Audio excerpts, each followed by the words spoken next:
Hello everyone, I'm AJ Soccer and this is AJTV. Today we're going over a match from Pro Tour 25th Anniversary. This is the semifinals between Josh Utter-Leyton and Marcio Carvalho. It's a pretty long match, so it's a pretty big video, but I think there's a lot to learn in these games, including some you make the play brainstorms, so be ready to pause if you're into that. And otherwise, let's get to the deck lists. Carvalho brings to the table a mostly stock list of Death and Taxes, a hate bear style deck that has always been a contender but has really been pushed over the top lately thanks to the commander set printings of Recruiter of the Guard, Palace Jailer, Sanctum Prelate, and Brightling, the last of which Marcio doesn't even bother with. There is some room for a utility land or two, and Marcio went with just the straight 2 Cavernous Souls for matchups exactly like this. The one real point of divergence is the default list runs 2 Recruiter of the Guard and only 1 of both Palace Jailer and Sanctum Prelate. But at some point you realize that if you're just recruiting for those every time, it might just be easier to play the additional copy so you can draw it naturally. Cutting a Recruiter does mean less tutoring power, which particularly affects sideboarding, but we also see no Mirran Crusader in the 75, which, with the extra Recruiter, gives you 3 effective copies of a card that would be excellent in this matchup, especially because the Recruiter itself can insulate you from the 1 Diabolic Edict that can answer it post-board. What Marcio does have is probably the best removal spell of all time in Swords to Plowshares, which is extra powerful against Josh's deck, not only because it is relatively threat light, but because making your Death Shadow opponent gain life is a huge plus instead of a drawback. By definition, plowing a Death Shadow will put Josh back up to 13, which would then kill any other Death Shadows he has on the battlefield. Even plowing an Angler can often be enough to take down Shadows or at least shrink them greatly, which means it could potentially become very difficult for Josh to deploy multiple threats if one or more of them are those namesake Shadows. An aggro control deck akin to any flavor of Delver deck you like, with the added wrinkle of Death Shadow and a ton of ways to hurt yourself. If you've seen Legacy Shadow decks before this, they were almost certainly 3 colors and likely Grixis, but cutting that superfluous splash makes your mana better not only for colored sources, but also for the land count required to function in the game. When you first see this list, there are a couple things in the main and a couple more on the board that immediately jump out at you. The first is the Reanimates, a card we're used to seeing be utilized for broken stuff, but not the case here. I've had some experience with value Reanimates before Legacy sped up a ton, and I have to say they were always impressive for me, even with simple things like Snapcaster Mage, which some members of this team actually played a copy of in their deck, but not Josh. A turn 1 Street Wraith with the ability to lose that much life that early is a whole new angle of attack for this deck, though the real sauce, of course, is to reanimate something sweet like a Gristlebrand out of your opponent's graveyard. But reanimating opposing creatures is a risky proposition in this matchup thanks to Flicker Wisp threatening to steal the creature back. Add in the fear of being containment priested or just having all your creatures exiled, and it's a pretty easy card to board out here. I'd also like to point out that some people play a Tasigur in addition to their 1 or 2 Gurmag Anglers just for diversity, and the reason I don't like that decision is exactly for this matchup, as Karakas can get pretty embarrassing. The other notable thing about the main deck is the 3-1 split of Ponder and Preordain. Why see 2 to 3 cards instead of 3 to 4? This deck prefers to operate on an extremely low land count, so while Ponder is best utilized with a shuffle effect, you don't always have to play that 3rd or 4th land in order to fetch. On the flip side, Preordain can be cast after a Ponder or Brainstorm to get rid of the rubbish without costing you that extra card. Onto the sideboard, we see an impressive bit of judo in the form of Throne of Geth, which is there for Chalice of the Void and Chalice of the Void alone. Chalice on 1 is so backbreaking for this deck that it sideboards cards specifically for that, and since blue and black are not known for their ability to kill artifacts, it will take an artifact to get the job done. Ratchet Bomb and Engineer Explosives can manage that while also serving you in other matchups, but by using Throne specifically, you then lock out all of their 2s, including additional Chalices on 1.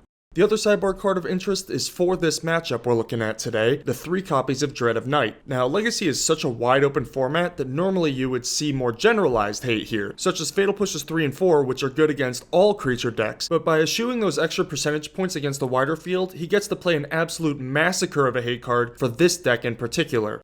I'm not really sure that you could get away with these super specific card choices in most Legacy tournaments, but at the Pro Tour, you kinda know that there aren't gonna be a bunch of people showing up with like Merfolk or Burn, and especially in a team tournament where you don't want to let your teammates down and multiple people have to sign off on the deck choice, so I actually really like these card choices specifically for the Pro Tour.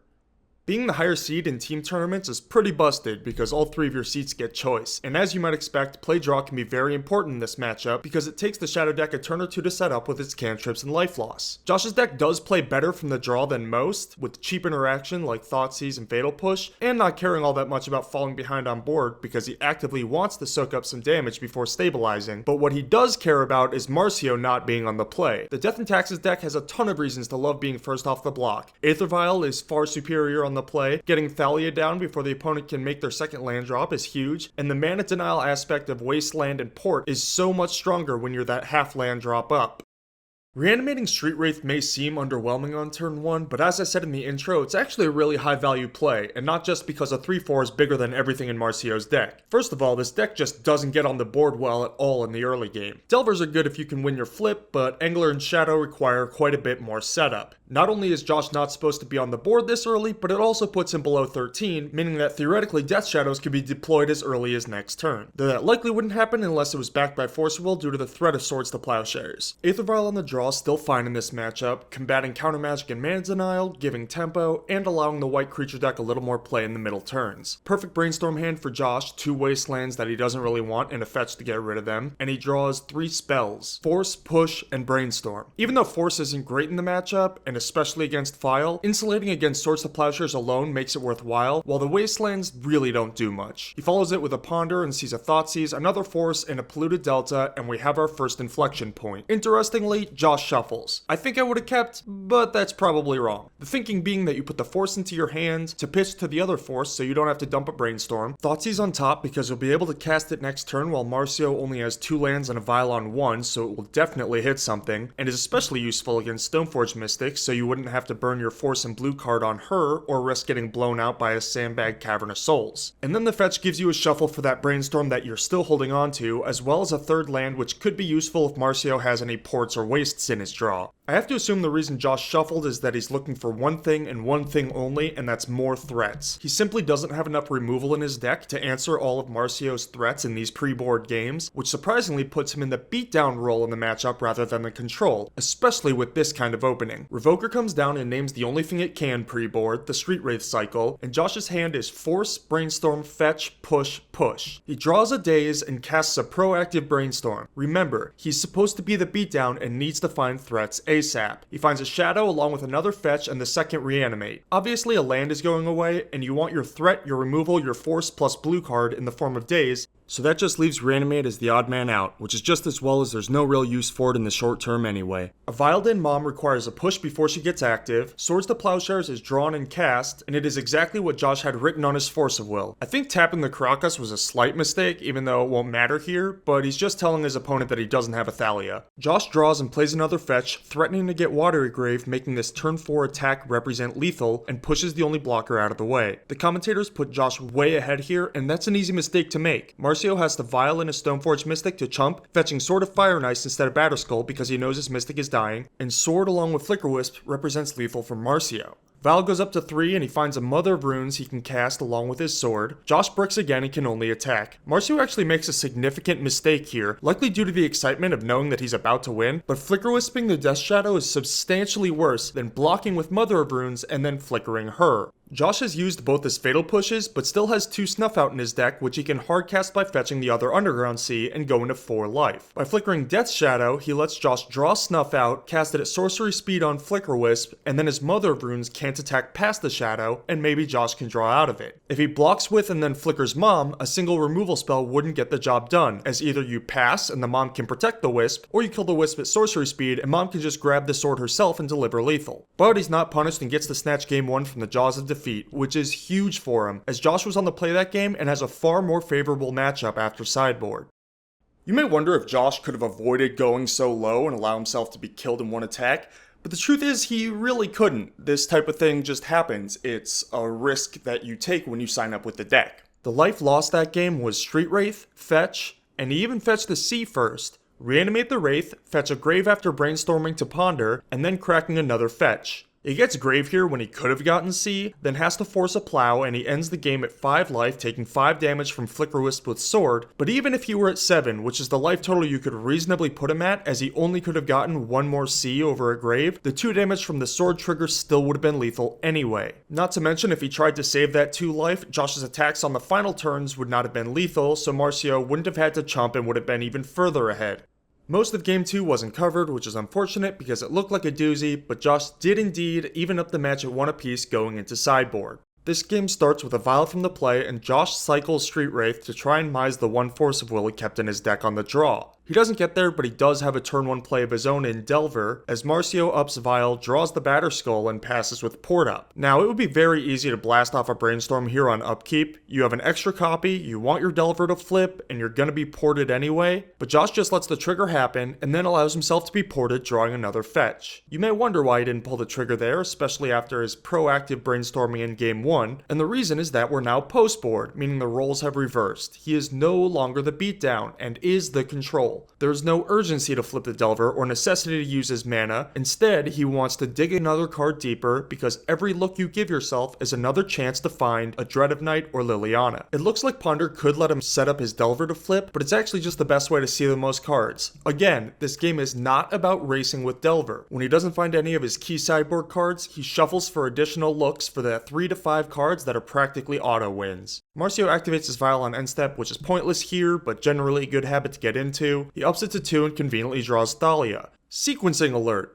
Plow the Delver first, then Vial in the Thalia at sorcery speed, and port a land in upkeep. Now that Josh is going to be choked on spells due to the Thalia attacks, and won't be able to utilize a fetch if he lets the port happen, it's time to cash in the first Brainstorm. Sure enough, he finds his Dread of Night, and his hand is now that, Preordain, Ponder, Brainstorm, Brainstorm, Fetch, Fetch, and another land. He puts back the land and then puts down and picks back up the Preordain, plays a fetch and passes. Vial up to 3 and Marcio goes to his own end step to Vial in the Flicker Wisp. Since it sets up a delayed trigger on its target to come back at the beginning of the end step, it will be exiled until the end of Josh's turn. If you didn't know this interaction and tried to use Flicker Wisp on their upkeep, they would be able to untap with it first and potentially use that mana on instance. The idea here is by Flicker Wisping a land and porting another with Thalia in play, you could potentially lock Josh out of being able to cast a Dread of Night if he doesn't have another land. Super unlikely and would only really work for 1 turn's worth of attacks anyway, but Josh does have the Dread with another land to cast it.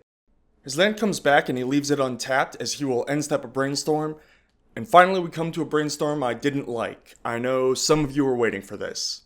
With the Dread of Night down, you have all the time in the world, and even with 1 land being ported, you still have 3 mana and a land drop available to you on your next turn, which is plenty for you to be able to play your Brainstorm after drawing it to get a card deeper and still be able to deploy any threats you find. His hand when he casts it has no cards he wants to get rid of. Death Shadow, an additional Brainstorm, Ponder, and Preordain, both of which can be used with Brainstorm as ways to get rid of the 2 bad cards without forcing him to play out an additional land. Then, knowing the top card is a fetch, he starts with Preordain, which you're definitely supposed to use in between Brainstorms, but I would have used it to ship 2 bad known cards instead of 1 in a mystery. It sees an additional Death Shadow, which he actually bottoms due to the redundant copy's vulnerability to Plow. So again, my line would have been to take the turn back, get ported, draw your card, if it's good, Ponder, if it's not, Brainstorm, and then probably Preordain. But let's get back to the main line. He doesn't use any more cantrips and deploys his Shadow and plays the Wasteland that Preordain found, but doesn't use it. T-chart time! A hardcast Batterskull is one of the very few relevant cards in Marcio's deck while Dread of Night is out. You can use it for mana to hardcast Street Wraith, Snuff Out, or help cast a Liliana. You can unlock your lands from port or shut off the cavern. It may not be clear which is better to kill. I'd assume port, especially if you're looking to cast that Street Wraith. If he doesn't have another land, he has to either tick up his Vial to a mostly useless 4, or have and play another land in order to get Palace Jailer on the battlefield, which again is one of the very few relevant cards in Marcio's deck. The Wasteland itself isn't very good, and so it may be worthwhile to dump it with the Brainstorm, though obviously this is no longer relevant once it's put onto the battlefield. Josh decides not to use it, or the Street Wraith, or any of his draw spells, and after plowing the Shadow, Marcio Carvalho untaps and draws a Caracas as lands number 5 to hardcast the Batterskull. Josh ends up using his Street Wraith and that mana for a Brainstorm anyway, digging for a Force of Will or Daze for the living weapon. Not only does he not find one, but he does find a Thoughtseize that could have taken the equipment had he done all of this on his own turn. Instead, it resolves. Ponder shuffles and Thoughtseize hits the Flicker Wisp. Marcio thinks for a bit and then just lets this happen, but he obviously should have vialed it in and flickered the Batterskull so that Liliana couldn't come down and shrink the germ. This is exactly what happens while Angler joins her. Marcio draws the absolute perfect card in the form of Palace Jailer. If he had flickered the Batterskull and everything played out the same way, it would have been game over. Instead, Josh falls to 2 life and Marcio draws a card for being the Monarch. Lily finishes off the Jailer and an 11/11 Death Shadow hits the board. Now that he has a Daze and not much else, he finally Wastelands the Cavern. Carvalho plays Vial and a Wasteland before drawing another Monarchy card, which is Swords to Plowshares that he uses right away on the Death Shadow. It may look like Marcio is in okay shape, but the Dread of Night makes the scope of cards in his deck that matter at all so extremely narrow that he still has a lot of work to do. Lily goes down for Street Wraith, which is cycled, and Gurmag Angler hits the board. Carvalho bricks and then bricks again on the Monarch draw, and Angler can now get frisky because Marcio has to chump for fear of losing the Monarchy and freeing the other Angler from jail. I would have done all of this pre-combat, but post-combat, Lily goes down for Street Wraith again, which hits a Brainstorm, which hits a Force, a Waste, and a Snuff Out. Puts back him and Fetch, wastelands the other cavern, and ends up dazing the Batterskull on the way back down. Carvalho could have and should have floated mana and then played his second copy of Caracas to juke the daze, but Josh had the force anyway. He hymns a 3-card hand, but the Aether Vials let him Flicker Wisp the Angler to maintain his Monarchy and deploy a 2/2 Sarah Avenger that quickly becomes a 0/1 thanks to Lily. He bricks again on both draw and Monarch draw, and Snuff Out lets Josh finally take the crown, and shortly thereafter the game. Josh moles and scries to the top, and Marcio has the vial from the play again. Josh takes damage from his Watery Grave, but waits until his main phase to Brainstorm from a hand of Shadow, Push, Snuff Out, Fetch, Wasteland, and Delver, hitting Ponder, Fetch, Brainstorm. How would you play it? Josh puts back the Wasteland, which I think is fairly obvious, and a Fetch, which I also like. It may look greedy shuffling away your third land, but it's clear that Marcio doesn't have any ports or wastelands in his draw due to the simple fact that he would have played it if he had one. Even if he top decks one and uses it, you'll still be able to ponder your way out of it. This lets Josh get away with keeping an extra spell as he deploys his Delver. The autopilot play would be to Swords the Plowshares at end of turn, but Marcio doesn't do that, because he doesn't have to. If he draws a 2-drop, he would just vial it in anyway. Unfortunately for him, he doesn't have any 1-drops to vial in on end step, nor a third land. Delver does flip right away with a Fatal Push, but the Insectile Aberration goes farming, and Marcio is rewarded for his patience by giving his opponent 2 more life. Main phase 2, Josh casts Brainstorm with Snuff Out, Ponder, Death Shadow, and 2 pushes into Lily, Angler, Brainstorm. The plan is clearly to cast Ponder next, but what do you put back? The first card he puts back is Liliana, which is arguably the most powerful card in his hand until you realize that we're not all that likely to make this third land drop, and even if we do at some point, she can't really defend herself all that well against Vial without the help of Dread of Night, even with a Snuff Out. The other card back is one of the Fatal Pushes, which looks like a good removal spell against a creature deck, but from the way these early turns have played out, it's almost certain that Marcio has, at most, one creature that can be pushed. He didn't cast or vial in a 1, he didn't cast a 2 last turn or this turn, so the only way that he would have a 2-drop is if he just drew it and is planning on vialing it in. Otherwise, and more likely, he has none. It's far from academic to proc the Revolt on push with this hand, so one of them's gotta go. With the hand of Council's Judgment, Gideon, Plow, Recruiter, and 2 of his 3 Stoneforge hits in Batterskull and Sophie, he ups the vial for Recruiter and draws a basic land to cast Sword. On the face of it, this is a pretty straightforward play, but I think there's a teachable moment in here if you're considering waiting to play around days. Assuming he even left them in his deck, with as much filtering as Josh has done early in this game, it's unlikely he would have left himself with dazes against a draw that included Vial and Cavern. Sword being in play is now a huge pain for the blue-black deck that struggles to deal with it directly, turning every body into must-kill threats. Josh draws Delver and brainstorms into Ponder, Fetch, Lily. His hand is now those, 2 shadows, the Delver, Angler, Push, and Snuff Out. What would you do here? Josh puts back and shuffles away both shadows. He's quite a ways off from being able to deploy one, let alone 2, and of course another Plow would be devastating, and he's actually a bit threat heavy here, which is a thing now that he's playing a Dread of Night control deck. Violin Recruiter for Jailer and up the Vial to 4, arresting the zombie fish before equipping and attacking with Recruiter, but Snuff Out prevents the sword from hitting, which likely would have been game over. This means that if the Delver flips or the Jailer can be killed, Josh will become the Monarch and get his Angler back in the process. Delver doesn't flip, but it's hard to call Dread of Night a miss. He could theoretically play Liliana, plus it to shrink the Jailer and attack with Delver. Either Jailer chumps and can't attack with Sword next turn, or it gets through and you get the Monarchy and the Angler. But if Marcio is sandbagging a Plow and you try the Liliana first line, you'll be completely destroyed. Josh also wants to deploy Dread of Night if at all possible this turn, so he just goes with Ponder, and there are a ton of cards that he could hit that would deliver the crushing blow of getting rid of Jailer for Delver. The best hit would be another Dread of Night, but he can also hit a Fetch or Wasteland, or even a Shadow to spew off in order to get Revolt on push. Or there's also Snuff Out, the Diabolic Edict, and of course a ton of redraws. He bricks on it, seeing Street Wraith thought he's an angler, but shuffles into a fetch which he cracks to push the jailer. Delver steals the crown and Dread of Night comes down, and at this point, if you looked at the game state right here, you might think Carvalho is drawing dead, but Death and Taxes never goes down easily. The turnaround starts with a drawn path to exile, which lets Palace Jailer number 2 take the monarchy back against an empty board. And yet again, Marcio is rewarded for his decision to play that second copy of the Jailer in his deck. He equips it up to prevent a second Dread of Night or a Liliana from killing it, hopefully to give him enough time to Council's Judgment 1 away. Josh draws Daze to go along with his worthless land, and Liliana can't quite put Jailer to 0 power, but it does put it to 1 before passing. Attack for 1 and a trigger, shooting Lily for 2 and drawing a card. Gideon runs into that seemingly useless Daze, but this game is already over. Josh is just buried under the extra Monarch cards, and we're on to game 5. Josh has a turn 1 Delver, and Marcio's hand is really slow and land heavy, but does have both copies of that all-important card, Palace Jailer. Delver spots Brainstorm, and Josh's hand is fantastic. A Hymn to Torok to cast this turn, another fetch for his Brainstorm and to cast the Liliana, and an Angler for a little down the road. Him only hits a Waste and a Plains, and Marcio revokers the Lily, and not only does Josh have one, but he immediately draws the other copy. Brainstorm time! Delver, Underground Sea, and Ponder.